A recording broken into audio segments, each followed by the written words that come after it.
The European Commission opened a debate on Tuesday on how to reform the European Union's fiscal rules to deal with the pandemic-induced rise of public debt. The Commission said that after gathering all the views on what should be done during the debate, it would provide guidance in the first quarter of 2022. Overall, the EU fiscal framework has functioned well. It helped to keep public finances under control. Particularly the 3% deficit threshold, which became a yardstick to avoid excessive deficits. And the flexibility of the rules proved itself during the pandemic. But looking through today's lens, the weaknesses that we identified almost 2 years ago have only become more relevant. But all divisions between the South and the North are already back, and an agreement is not easy to be found. Annual debt reductions required by the current rules are simply not realistic for countries with debts of over 100% of GDP like Italy or more than 200% like Greece.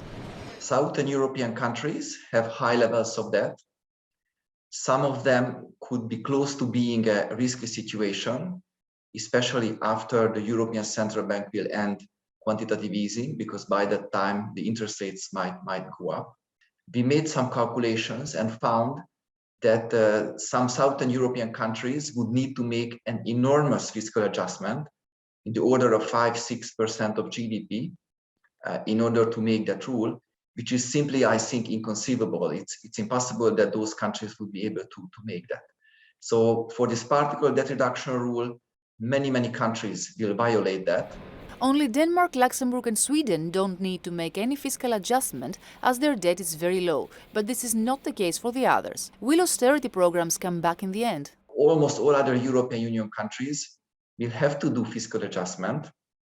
Now the main question is the speed of that adjustment, and I recommend and also hope that the European Commission learned a lesson from the previous crisis, the global financial crisis and the euro crisis, that a too rapid fiscal consolidation can undermine the recovery.